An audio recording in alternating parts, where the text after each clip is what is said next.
Alam mo yung video niya yung babae, tas nasa kotse siya, inaaway niya. Call the cops on me. You fucking harassing me. Call the, pare, panoorin nyo, may video siya doon, Brad. Naka-title, harass. Panoorin yung video nyo, pare. Sinusundan nyo yung babae, lasing. Binire-record niya. Papuntang hotel. Sabi niya, where are you going? You don't even have money to afford that hotel. Call the cops on me. I'm harassing you. Ginaganon niya, Brad. Lasing yung babae, tas nagsumbong. Nagsumbong yung babae sa lalaki. Sabi, that guy's harassing me. Go, call the cops. What if I'm a cop? Sinabi pa ni Joto, Brad. Go ahead, call a cop. What if I'm a cop? Pare, ano yun? Tag dito.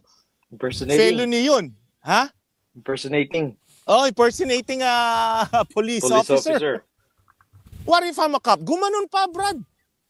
Yan ba yung naka-live siya? What if? Sabi niya what if. So baka hindi yun ano. Yung sa bar ba yan? Sa bar? Yeah. Pare, min. Sabi ko, puta.